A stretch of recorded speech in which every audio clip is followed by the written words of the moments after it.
I have a maze, a large maze, and there is one door, and then there is a very complicated maze, and you put a piece of cheese in one particular spot in this maze.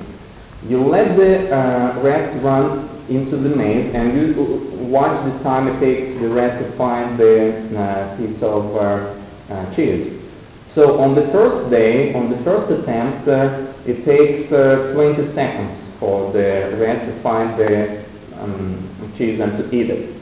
On the second day, it takes the rat 15 seconds to find the cheese and to eat it.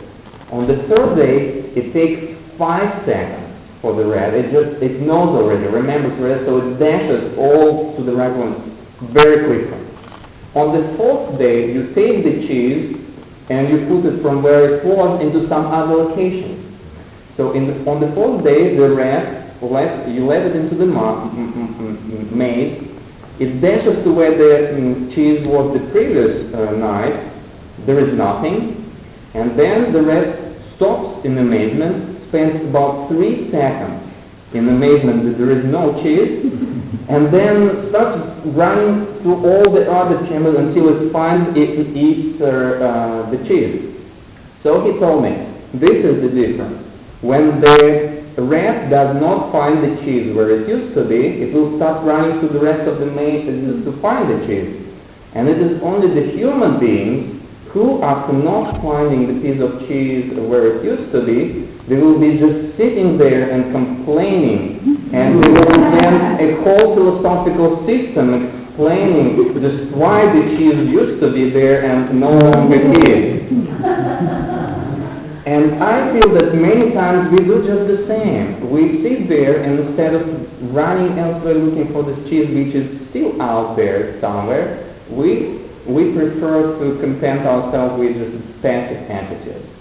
So, there is no expectation and there is no noticing of death. This is why nature never takes pity over all the seeming destruction and creatures eating each other. When we started living in the countryside, we were seeing scenes that really break your heart. We had a small nest in some bushes by our place, and Lada was running there every morning, and there were first 4 small purple eggs, and she was just running to check on these eggs and on these beautiful birds every morning. First there were 4 eggs, then there were 3 eggs, then there were 2 eggs, and then one day Lada ran to check the eggs, and instead of the eggs inside the nest there was a coil of the snake resting. So the eggs were gone. A month later, the same birds created a new nest on another bushes and laid 3 eggs this time. First there were 3 eggs, then there was 2 eggs, then there was 1 egg, and then there was 1 chick.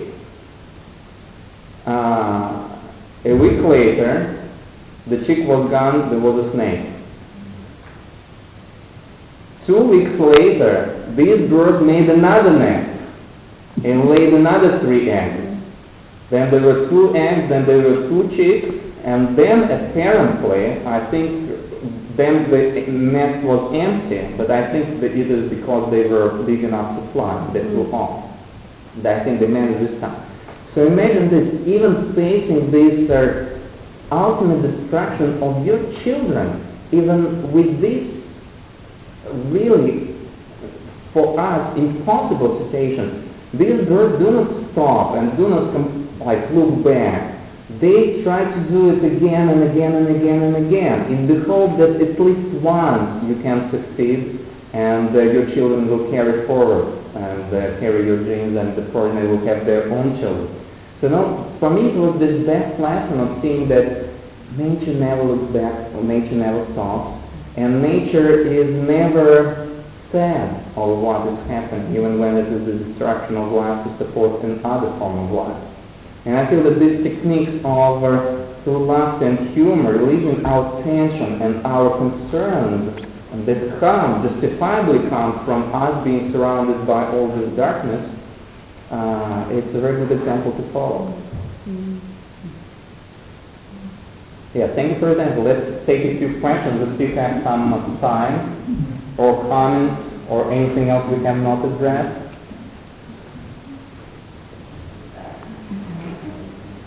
Yes, please. Have there been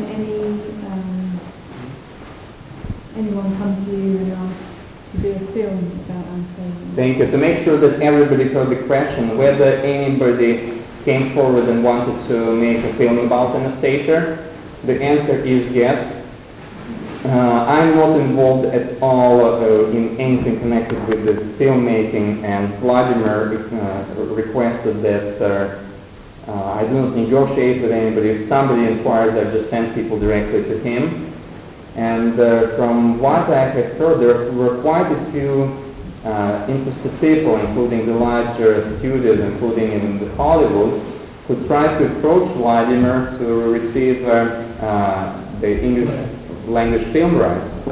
And thank you. Thank you.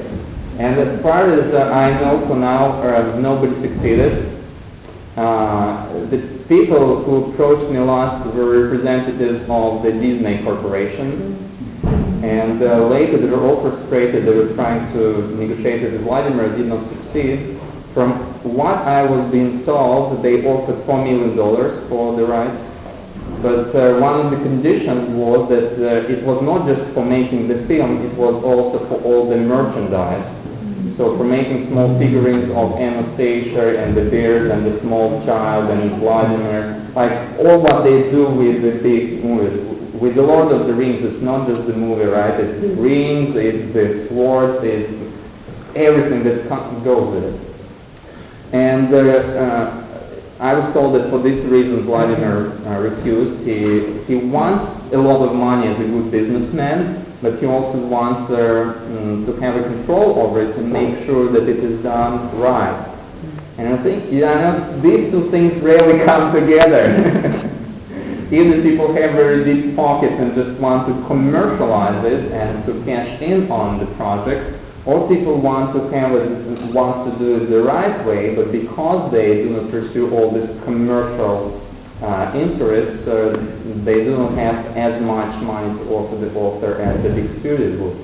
So dilemma, but I don't know. Probably when the right moment comes, probably there will be this balance found, and there will be somebody who will be able to make a film that will be affecting the people as strongly as the books do. But also I have a lot of faith in there being maybe a documentary. For the documentary you don't have to ask anybody's permission, but imagine how powerful a documentary could be. It would not be a story about a person who might not even exist somewhere there in the forest, but it could be a story about real life people who might not necessarily even go to eco-villages, I originally thought that creating your space of love equals creating your family domain. But I have seen amazing spaces of love that people created on their subdivision plots, even in their apartments in Brooklyn, New York. On the other hand, I have seen beautiful domains on 2.5 acres of land, 1 hectare of land, with a pond, with a log cabin, with a garden, but there is no space of love. Because people who purchased it and paid outside contractors to build themselves a house, now they're commuting to the city to pay off their bills, and they do not have any creative, heartfelt energy left to saturate the space with their energy of love. There is this huge distinction between a house and the home, right? So the space of love really is invisible. It is the home dimension. And I evolved my understanding of what it really is. What's important is your inner experience, and you should not be sacrificing your inner experience of joy to the outward trappings of it, be it even having your own home, log cabin in the countryside. So it's really what matters most is how you feel in this space. So the same with the film. I feel that the documentary that shows the real life people who already have this alternative lifestyle for themselves can be really transforming. When I have workshops, I'm showing just small snippets, 5 or 7 minutes of videos from the Russian eco communities, And it already fills people with a lot of inspiration, because you see that it is not just possible, it is already happening now, and we are all invited.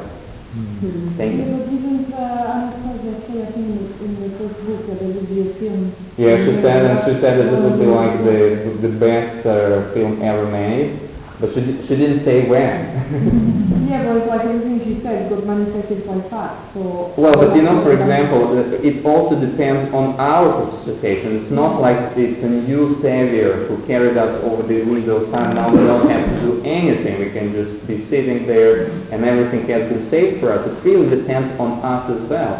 But if Vladimir was promised to become the wealthiest man on the earth, but on the condition of making the deep knee bands, he is not making any deep knee bands. He is not the wealthiest man in the world. And actually, from what I heard, has some money problems now. So it really depends on the way I see it. It's not automatic. It depends on our participation. Well, there is this image and this, but you know, whether we will turn it into reality or not, it's our free choice. If our free choice was taken away from us, it would be another system, another nightmare that would we would all be robots creating our spaces of life. Yeah, well, I was just finishing book 5 and we're saying a lot about all these coincidences, that everything came to Megre as if by magic, because he was meant to meet the right persons, and so that the dream from Anastasia is being much. No, I do believe that when the moment comes, the film might be, but you know, maybe there is some shortcomings of having the film, because when people read the book, they are forced to create the image in their imagination. It's theirs. But with what happened with The Lord of the Rings, now that people have the movie to see, they already have hard time imagining this landscape and this reality and this world and Frodo and other characters in some other form. So the film really, it should be done right, so as not to replace this beautiful image that you get inside you when you read the book with some artificial Hollywood Anastasia version. And what if 13 years it started, and now she's still living in the taiga, and she's still in peace, and nobody is disturbed. Some people have been trying to go there at the beginning, and she got protected with her radio. People seem to have understood and not bother her. But in 13 years, there hasn't been any more pressure on her. She's still living the same way. Well, Vladimir says that she does, and he says that she's still alive and well. If you read all to the end of the series, you know that he says they have a second child together. And he's promising to describe everything in the next book. The next book has not been coming for the last 3 years. During the first 9 years, he was publishing 1 new volume a year, and now in 3 years he has not published anything. And interestingly, it is in these 3 years that he got involved in politics. In 2006, we had the parliamentary and presidential elections. And he was coming even to our eco-village and telling us that instead of working in the dirt, we need to be becoming politically active and to fight with the government, etc. And some people listened to him and were involved in legal lawsuits with the local governor even over the course of 2 years. So, you know, when the time is right, I think it will happen. But I also feel that maybe documentary first might be even more inspiring and meaningful for people. You had a question, sir?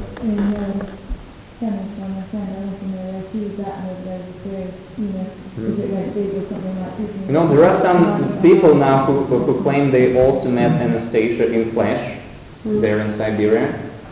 There are some accounts, but I have no way of verifying it. And actually, I do not feel like spending my time on verifying it. Remember when Vladimir wanted to verify everything and to find the dolmens and to find this orchard that can bear fruit 100 years with no fertilization, he went and he found it. So if I feel that if myself or anybody wanted to dig up the truth, who Anastasia is and how the books were written, it's possible. It's not Shakespeare who lived centuries ago and everybody's long dead. He was writing his books 15 years ago, So it's possible to find the people he was with, etc., and reconstruct how it really was. It could be done, but